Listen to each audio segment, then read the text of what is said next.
Setelah lulus SMA, aku diterima di sebuah universitas ternama di kota besar.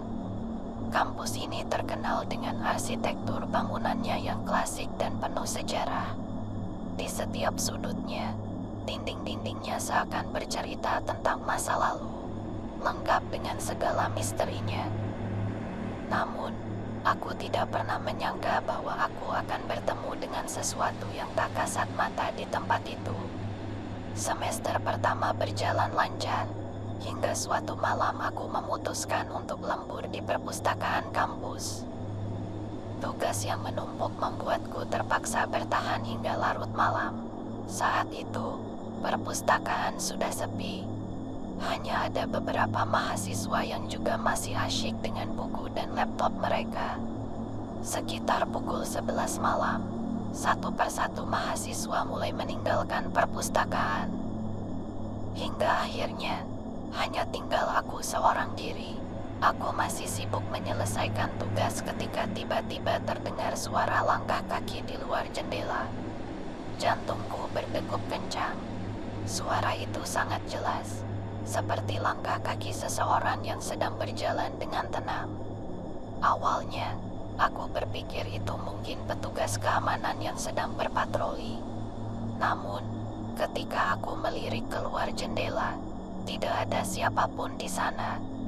Aku mencoba mengabaikannya dan kembali fokus pada tugasku. Namun, tidak lama kemudian, suara langkah kaki itu terdengar lagi. Kali ini lebih dekat, seolah-olah sedang mengelilingi bangunan perpustakaan. Aku mulai merasa tidak nyaman. Aku mengemas buku dan laptopku dengan cepat, bersiap untuk pulang. Saat aku berjalan menuju pintu keluar, aku melihat sosok seorang kakek berdiri di ujung koridor. Dia mengenakan pakaian khas Jawa, lengkap dengan belangkon di kepalanya. Wajahnya terlihat tua, namun ada sesuatu yang aneh. Matanya tampak kosong, seperti menatap ke arah yang jauh. Aku mencoba tersenyum dan memberi salam, berharap itu hanya petugas keamanan yang sudah tua. Namun, kakek itu tidak merespons. Dia hanya berdiri di sana, menatap lurus ke arahku. Rasanya suasana semakin dingin, dan bulu kuduku berdiri.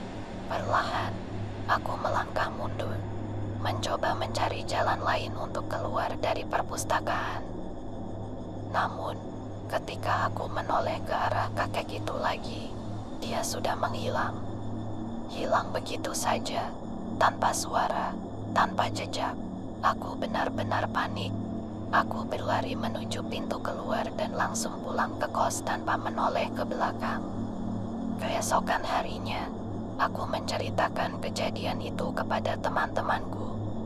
Mereka terdiam sejenak, lalu salah satu dari mereka berkata, "Kamu bertemu dengan kakek penjaga kampus." Rupanya, cerita tentang sosok kakek tua yang sering muncul di kampus itu sudah menjadi legenda. Dikatakan bahwa dia adalah penjaga pertama kampus tersebut yang meninggal puluhan tahun lalu. Sejak saat itu, aku tidak pernah lagi tinggal di perpustakaan hingga larut malam. Meskipun aku belum pernah melihatnya lagi, pengalaman malam itu sudah cukup bagiku. Kampus yang tadinya terasa nyaman, kini menyimpan misteri yang membuatku selalu waspada, terutama ketika berada di sana seorang diri.